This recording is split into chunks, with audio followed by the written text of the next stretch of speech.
नमस्कार दोस्तों, जय हिंद, वंदे मातरम। मैं आपके साथ जयसवाल सर, आप सभी का स्वागत अभिनंदन है टीटी फैमिली शिक्षकों के परिवार जयसवाल कोचिंग सेंटर पर, पावर्ड बाई शिक्षा ही प्रकाश है।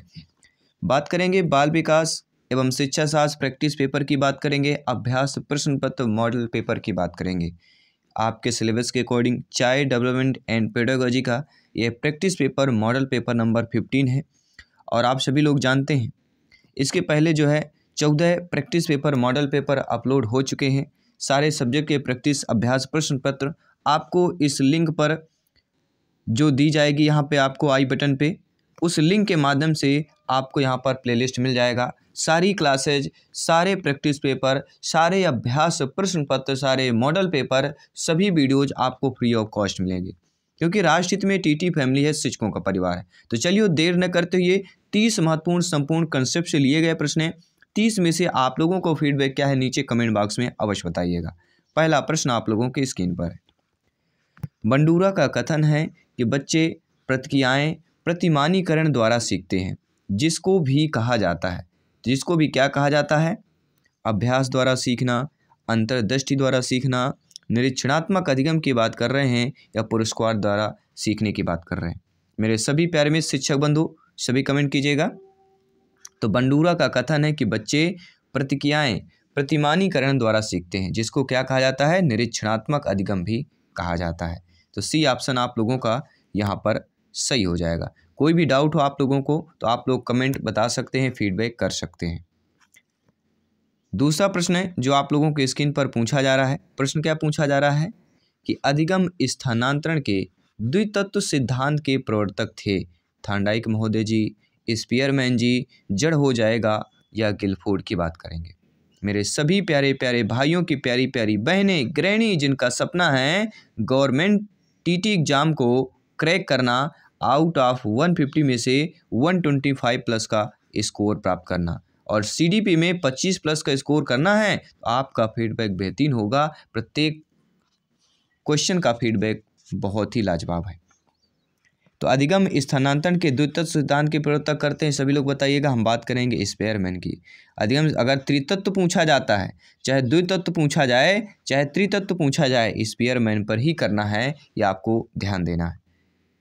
तीसरा प्रश्न आ चुका है, बहुत ही अच्छा प्रश्न है, वीवीआईपी कैटेगरी का प्रश्न है। ध्यानपूर्वक इसे समझिएगा और फीडबैक कीजिएगा।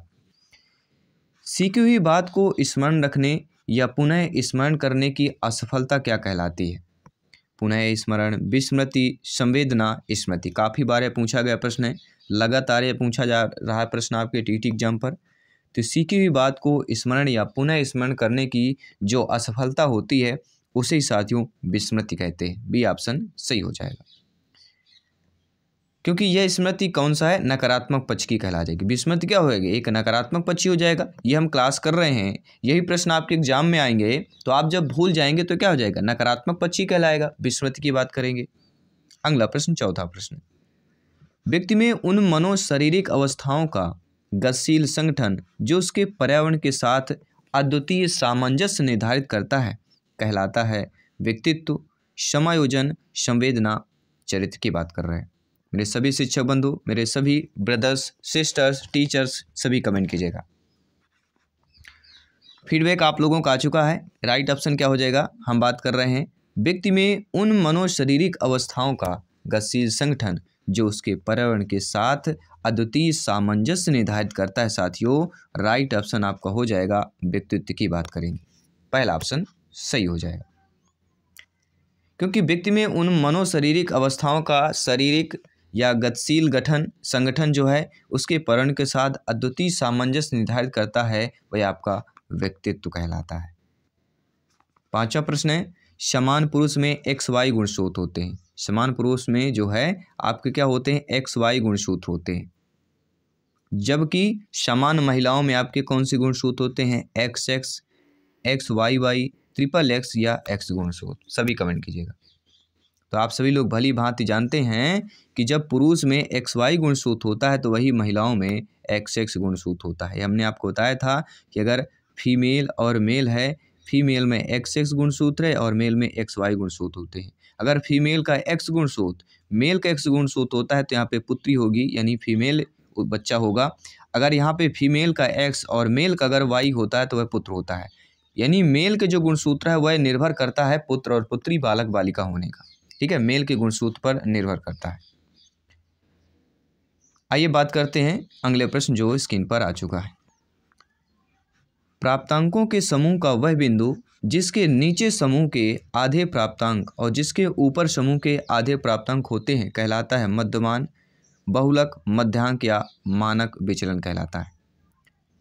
तो आप सभी लोग जानते हैं, ज्ञानी सर्वज्ञ व्याख्याता हैं, भावी अध्यापक अध्यापिकाएं हैं कि प्राप्तांकों का समूह का वह बिंदु जिसके नीचे समूह के आधे प्राप्तांक और जिसके ऊपर समूह के आधे प्राप्तांक होते हैं उनको क्या कहा जाता है? मध्यांक कहा जाता है। C option is the right answer हो जाते हैं। अगला प्रश्न है, आवृत्ति विवरण को रेखा चित्र द्वारा प्रदर्शित करने की विधियों में से एक विधि आकृति है, स्तंभ आकृति है, गुम्फाक्षर आकृति है या स्वलिखित आकृति है? सभी कमेंट कीजिएगा। 5 सेकंड के लिए आपको वक्त दे दिया जाता है प्रत्येक प्रश्न पर फीडबैक देने के लिए, अपना स्कोर बताने के लिए। तो आवृत्ति विवरण को रेखा चित्र द्वारा या रेखांचित्र द्वारा प्रदर्शित करने की विधियों में से एक विधि आपकी स्तंभ आकृति वाली हो जाएगी। बी ऑप्शन यहाँ पर सही हो जाएगा, क्योंकि सभी लोग जानते हैं कि इसमें क्या होता है, आपके स्तंभ आकृति में या स्तंभाकृति विधि में प्रत्येक वर्गांतर की आवृत्ति को एक आयत के रूप में दर्शाया जाता है। यह प्रश्न आ सकता है कि इनमें से कौन सी आकृति में प्रत्येक वर्गांतर की आवृत्ति को एक आयत के रूप में दर्शाया जाता है, वह आपकी स्तंभाकृति विधि हो जाएगी। तो किसी भी टाइप में पूछा जा सकता है, उल्टा भी उत्तर देकर प्रश्न पूछा जा सकता है या प्रश्न किसी टाइप से भी बनाया जा सकता है। तो हर एक तरह से आपको प्रिपेयर रहना है, तैयार रहना है। पढ़ाते समय समान कक्षा में अध्यापक का सर्वाधिक ध्यान किस मनोवैज्ञानिक तत्व पर होना चाहिए? आप अध्यापक अध्यापिका हैं तो ये आपके लिए बहुत ही जरूरी है। शिक्षण तकनीक, शारीरिक क्षमता, व्यक्तित्व विभिन्नता या पारिवारिक स्थिति। देखिए, आप अध्यापक अध्यापिकाएं हैं, सभी जानते हैं, जब हमारे और आप में व्यक्तित्व भिन्नताएं पाई जाती हैं उसी प्रकार बालक बालिकाओं पर ही पाई जाती है। तो आपको पढ़ाते समय समान कक्षा में अध्यापक का सर्वाधिक ध्यान जो होता है वह मनोवैज्ञानिक तथ्य है आपका व्यक्तित्व विभिन्नता। ठीक है, सी ऑप्शन यहाँ पर सही हो जाएगा। अब देख लेते हैं अगला प्रश्न स्क्रीन पर है। मनोवैज्ञानिक ने सर्वप्रथम अपनी आत्मा का परित्याग किया, फिर अपने मन का और फिर अपनी चेतना का, अभी वहाँ एक प्रकार के व्यवहार को संजोए है। ये कथन आपके टिचरन का है, वुंड का है, वुडवर्थ का है, मैकडूगल का कथन है? सभी कमेंट कीजिएगा। तो राइट ऑप्शन क्या हो जाएगा? ये कथन जो है वुडवर्थ का है। क्या कथन है कि सब अपनी आत्मा का परित्याग किया, फिर मन का, फिर अपनी चेतना का, अभी वहाँ एक प्रकार के व्यवहार को संजोए है, तो वह हो जाएगा वुडवर्थ का कथन हो जाएगा, स्टेटमेंट हो जाएगा। और आपको पता है स्टेटमेंट जो कथन होते हैं वहाँ पे कोई लॉजिकल कोई तुक्का नहीं चलता है, वहाँ पे केवल चलता है आपका आप कैसे यहाँ पे प्रवेशन करेंगे, कैसे व्यतीत करेंगे। मनोलैंगिक विकास में सुप्तावस्था का वर्ष अंतराल संबंधित है 2 से 5 वर्षों का, 6 से यौवन तक, 18 से 20 या 20 से 22 वर्षों तक। तो मनोलैंगिक विकास में सुप्तावस्था का जो वर्ष अंतराल संबंधित होता है वह 6 से यौवन तक होता है। बी ऑप्शन सही हो जाएगा। निम्नलिखित में से कौन जो है व्यक्ति प्रक्षेपी परीक्षण नहीं है? रोसा स्याही धब्बा परीक्षण, टीएटी परीक्षण, शब्द साहचर परीक्षण, 16 पीएफ परीक्षण। तो आप सभी लोग जानते हैं ये भी आपके टीटी एग्जाम पर पूछा गया प्रश्न है, रिपीटेड प्रश्न है, संभावित प्रश्न है कि कौन व्यक्ति प्रक्षेपी परीक्षण नहीं है। तो आप जानते हैं जो 16 पीएफ परीक्षण होता है, ठीक है, ये हमारा क्या कहलाता है? सभी लोग बताइएगा। यह व्यक्ति प्रक्षेपी परीक्षण आपका नहीं कहलाएगा। बाकी आपके रोसा स्याही धब्बा परीक्षण, हरमन रोसा की बात करेंगे, ठीक है, और टीएटी परीक्षण, शब्द साहचर परीक्षण, ये तीनों आपके व्यक्ति का प्रक्षेपी परीक्षण है। 16 पीएफ परीक्षण ये हमारा नहीं है, बाकी व्यक्ति मापन या प्रक्षेपी परीक्षण की बात करेंगे। अगला प्रश्न आ चुका है, आप लोगों के स्क्रीन पर है।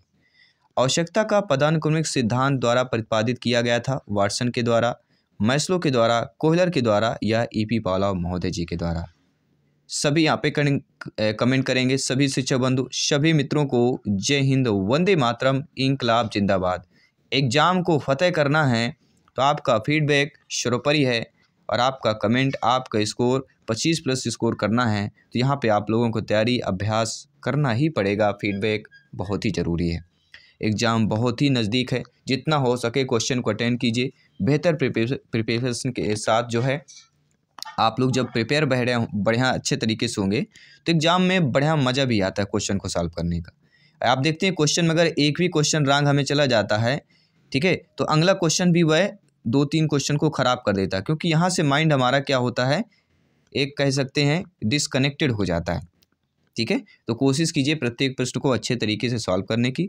और इस प्रश्न का उत्तर आ चुका है मैस्लो के द्वारा। जी हाँ, आवश्यकता पदानुक्रमिक सिद्धांत द्वारा मैस्लो के द्वारा प्रतिपादित किया गया था। अगला प्रश्न है, निम्नलिखित में से किसको मुख्य अधिकारी या ग्रंथि कहते हैं? थायराइड, एड्रिनल, अंतःस्रावी या पीयूष ग्रंथि। तो किसको जो है मुख्य अधिकारी ग्रंथि या मुख्य ग्रंथि कहते हैं? वह आपकी पीयूष ग्रंथि कहलाती है। डी ऑप्शन सही हो जाएगा। देखिए, पीयूष ग्रंथि अंतःस्रावी ग्रंथियों हैं, जैसे आपके एड्रिनल, कंठ, यौन, ये कार्य जो होता है या इन ग्रंथियों के कार्यों पर अपना नियंत्रण रखती है, इसलिए इसे मुख्य ग्रंथि या मास्टर ग्लैंड भी कहते हैं पीयूष ग्रंथि को। ठीक है, मास्टर ग्लैंड या मास्टर ग्रंथि के नाम से भी पीयूष ग्रंथि को नाम से जाना जाता है। खालिस्तान किसने सामूहिक अचेतन का संप्रत्यय दिया है? Jung, Freud, Adler, Sullivan. सभी कमेंट करेंगे। राइट ऑप्शन आ चुका है। किसने सामूहिक अचेतन का संप्रत्यय दिया है? तो युंग महोदय की बात करेंगे। किसकी बात कर रहे हैं? युंग महोदय जी की बात कर रहे हैं। और आने वाले कल की क्लास में अगर आप लोग कमेंट करेंगे, पेडागॉजी की अगर बात करें, वाइगोस्की और आपके जीन पियाजे जी और कोहलबर्ग, इन तीनों से संबंधित हम टॉप 40 या 50 क्वेश्चंस ला रहे हैं।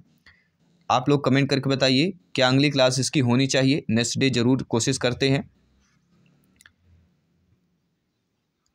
अंगूर खट्टे हैं, यह उदाहरण साथियों दमन का है, प्रतिगमन का है, व्यक्तिकीकरण का है या प्रतिक्रिया निर्माण का हो जाएगा। सभी जानते हैं अंगूर कैसे हैं, अंगूर खट्टे हैं, तो यह युक्तिकीकरण की बात करेंगे।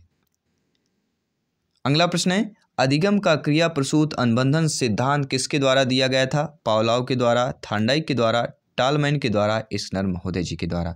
देखिए, जब भी हम अधिगम के क्रिया प्रसूत अनुबंधन सिद्धांत की बात करते हैं, एक ही नाम आता है, स्किनर महोदय जी की बात करते हैं।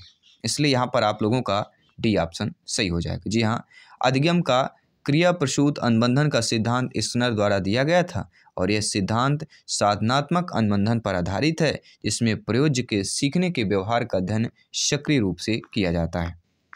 अगला प्रश्न है, औसत बुद्धि वाले बालकों की बुद्धिलब्ध आईक्यू के बीच होती है 50, 59, 17, 89, 90 से 100, 110 से 129। तो आप सभी लोग जानते हैं जब भी बुद्धिलब्ध की बात की जाती है और औसत या सामान्य बुद्धिलब्ध पूछा जाए, ठीक है, ये भी ध्यान दीजिएगा। कभी कभी समान भी पूछ लिया जाता है तो समान आपका औसत ही कहला जाता है, ठीक है, इसलिए सी ऑप्शन होगा। और या इसके बीच भी कोई भी बुद्धिलब्ध आए वह औसत या समान ही कहलाएगा। ठीक है, अगर 92 पूछा जाता है, 100 पूछा जाता है, 105 पूछा जाता है, ये समान बुद्धि और औसत बुद्धि पर ही आएगा। अब बात करेंगे अगले प्रश्न की। निम्नलिखित मापन के स्तरों में सबसे अच्छा स्तर जो कौन सा कहलाता है? नौमिक, अनुपात, क्रमिक या अंतराल की बात करेंगे। तो आप सभी लोग जानते हैं ऐसे मापन के स्तरों में सबसे अच्छा जो कहलाता है वह आपका अनुपात मापन। ठीक है, बी ऑप्शन सही हो जाएगा। अगला प्रश्न है, जीन पियाजे जी के संज्ञानात्मक विकास सिद्धांत में अमूर्त तर्क एवं परिपक्व नैतिक चिंतन किस अवस्था की विशेषता है? ठीक है, हमने आपको बताई थी संवेदी कामक अवस्था जन्म से लेकर 2 वर्ष तक की अवस्था है, पूर्व संक्रियात्मक अवस्था 2 से लेकर 7 वर्ष तक की अवस्था है, और मूर्त जो होती है वह 7 से लेकर 11 तक तीसरी अवस्था है, और चौथी अवस्था औपचारिक या अमूर्त है। ठीक है, औपचारिक को ही अमूर्त। तो अमूर्त तर्क एवं परिपक्व नैतिक चिंतन जो किसकी विशेषता है? तो अमूर्त की बात की करें या औपचारिक की बात करें, एक ही है, तो आपको कंफ्यूज नहीं होना है। सी ऑप्शन यहाँ पर सही हो जाएगा। आइए बात करते हैं अगले प्रश्न की। और जीन पियाजे जी के चारों अवस्थाओं की विशेषताएं जरूर यहाँ पे ध्यान दीजिएगा, पढ़ लीजिएगा, यहाँ से प्रश्न जरूर आएगा ही आपका। ठीक है, पक्का आएगा। जी हाँ, 1 नंबर कन्फर्म करना है तो इनकी विशेषताएं अच्छे तरीके से पढ़ लीजिएगा। अगला प्रश्न है, जन्मजात व्यक्तित्व गुणों का योगफल है समानता, निरंतरता, वंशानुक्रम, युयुत्सा।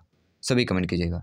देखिए, एक प्रश्न जीन पियाजे जी से आएगा और एक प्रश्न जो आपके थांडाइक और आपके स्किनर महोदय जी से जुड़ा होगा। ठीक है, चलिए बहुत बहुत धन्यवाद सभी शिक्षक बंधुओं को। प्रत्येक भाई बहन गृहिणी का जायसवाल सर आप सभी का अभिनंदन स्वागत करते हैं। तो जन्मजात व्यक्तित्व गुणों किसका योगफल कहलाता है? तो वंशानुक्रम का कहलाता है। अगला प्रश्न दिया गया कि स्पीयरमैन 1904 के अनुसार तर्क करने की क्षमता और समस्या समाधान करने की क्षमता क्या कहलाती है? एस कारक, जी कारक, विशिष्ट बुद्धि या सांस्कृतिक की बात करेंगे। तो स्पीयरमैन ने 2 कारक की बात करेंगे, एक एस फैक्टर आता है और एक आता है आपका जी फैक्टर। एस फैक्टर जो होता है विशिष्ट या स्पेशल होता है, जी सामान्य और जनरल फैक्टर होता है। तो स्पीयरमैन के अनुसार तर्क करने की क्षमता और समस्या समाधान करने की जो क्षमता कहलाती है, तर्क और समस्या की बात करेंगे तो जी कारक आ जाता है। किसकी बात करेंगे? जी कारक, अर्थात सामान्य कारक की बात करेंगे, समान फैक्टर की या कारक की बात करते हैं। स्पीयरमैन ने अपने द्विकारक सिद्धांत में बुद्धि की संरचना का मूल रूप से 2 कारकें सामान्य या जी फैक्टर और विशिष्ट एस फैक्टर को निहित माना है, और जी कारक में तर्क और समस्या समाधान करने की क्षमता माना गया है, यानी कि सामान्य कारक की बात करेंगे। निम्नलिखित में से कौन सा भूलने का कारण नहीं है? मानसिक द्वंद्व, पुनरावृत्ति का भाव, सीखने की मात्रा या शिक्षक की योग्यता। तो आप सभी लोग जानते हैं कि मानसिक मंद, पुनरावृत्ति का अभाव और सीखने की मात्रा ये भूलने के कारण है, लेकिन शिक्षक की योग्यता जो है भूलने का कारण नहीं। D option according to question सही हो जाएगा। प्रत्ययों का बनते रहना एक प्रक्रिया है, विषम, अनियमित, सामयिक या संचयी प्रक्रिया है। तो आप सभी लोग जानते हैं प्रत्ययों का बने रहना जो है किसकी प्रक्रिया कहला जाती है? तो यह एक संचयी प्रक्रिया कहला जाती है। प्रत्यय बनते रहेंगे, संचय होता रहेगा, तो यह संचयी प्रक्रिया हो जाएगी। आइए देख लेते हैं अगला प्रश्न क्या पूछा जा रहा है। मनोवैज्ञानिकों के अनुसार निम्नलिखित में से किस विधि द्वारा मूल प्रत्ययों में परिवर्तन लाया जा सकता है? सहसंबंधन विधि द्वारा, मार्गांतरीकरण विधि के द्वारा, विलयन के द्वारा या नवीनीकरण के द्वारा। सभी कमेंट कीजिएगा। तो मनोवैज्ञानिकों के अनुसार निम्नलिखित में से किस विधि द्वारा मूल प्रवृत्तियों में परिवर्तन लाया जा सकता है? वह विधि आपके मार्गांतरीकरण की बात करेंगे। मार्गांतरीकरण, बी ऑप्शन सही हो जाए। 25वां प्रश्न है, आप लोगों की स्क्रीन पर आ चुका है। बेहतरीन प्रश्न, बेहतरीन लाजवाब तैयारी चल रही, प्रैक्टिस पेपर, अभ्यास प्रश्न पत्र चल रहे हैं और फीडबैक आपका बेहतरीन मिल रहा है। विकास के मनोसामाजिक सिद्धांत का प्रतिपादन एरिक्सन, फ्रायड, कोहलर या वाटसन महोदय जी ने किया था। सभी कमेंट कीजिएगा। तो विकास के मनोसामाजिक सिद्धांत का जो प्रतिपादन करने वाले हैं और आपके कोई नहीं, एरिक्सन महोदय की बात करें, तो यहाँ पर आप लोगों का प्रथम ऑप्शन, पहला ऑप्शन सही हो जाएगा। और विकास के मनोसामाजिक सिद्धांत की बात करें, एरिक्सन महोदय जी का नाम आता है और इस सिद्धांत में व्यक्तिगत, संवेगात्मक, सामाजिक विकास को समन्वित किया गया है। 25 प्रश्न कंप्लीट कर चुके हैं, 5 प्रश्न और करेंगे। इस अभ्यास प्रश्न प्रैक्टिस पेपर, मॉडल पेपर को जल्द ही 30 प्रश्न कंप्लीट करने जा रहे हैं। साथियों, किसके अनुसार इदम, अहम तथा पराहम व्यक्तित्व के 3 घटक हैं?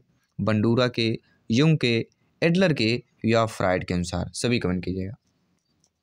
तो किसके अनुसार इदम, अहम तथा पराहम व्यक्तित्व के 3 घटक हैं? सभी जानते हैं फ्रायड महोदय के अनुसार, फ्रायड महोदय ने 3 यहाँ पे घटक आपके दिए हैं, इदम, अहम, पराहम, इद, ईगो, सुपर ईगो।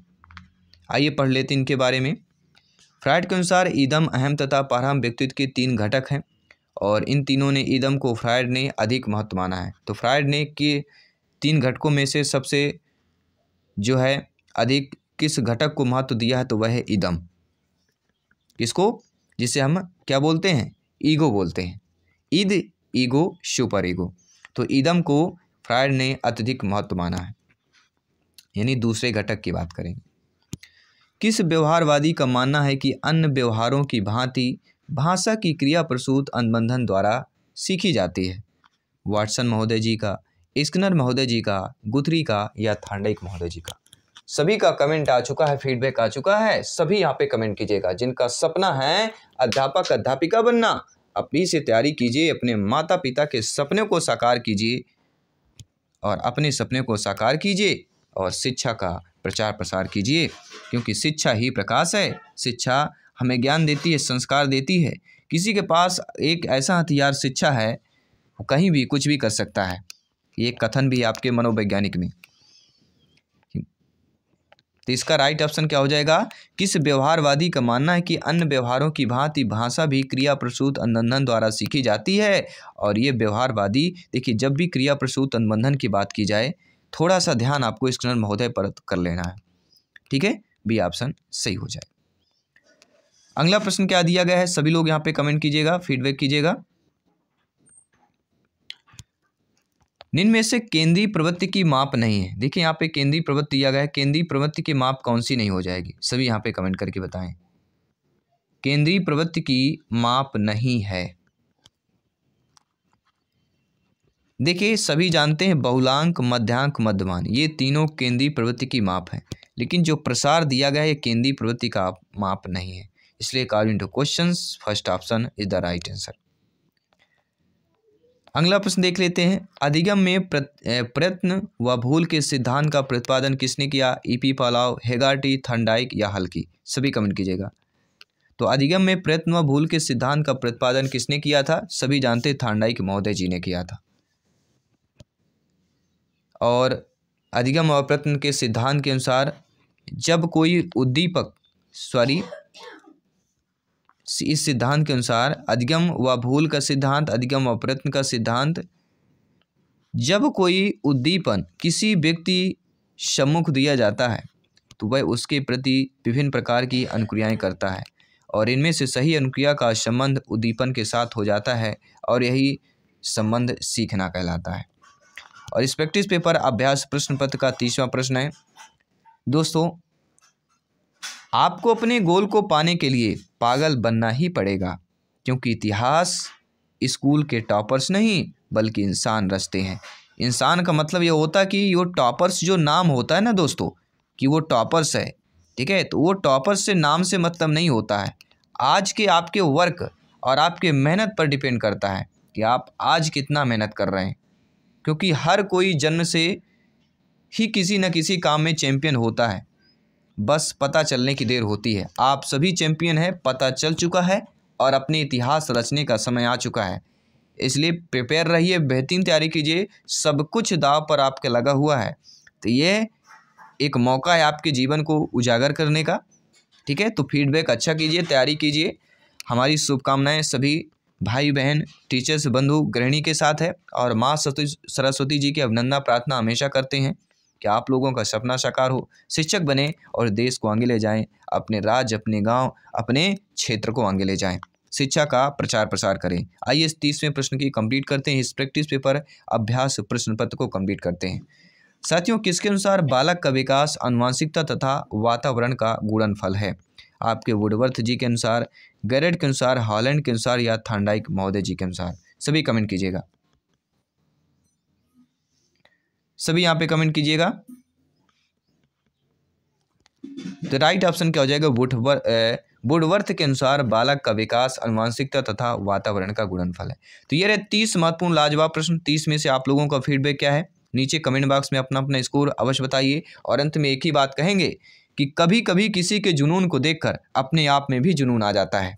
क्या मैं सही कहा? सभी कमेंट कीजिए। जल्द ही मिलते हैं आपके अगले प्रैक्टिस पेपर पर, अगले अभ्यास प्रश्न पत्र पर। सभी मित्रों को जय हिंद, वंदे मातरम, धन्यवाद सभी का।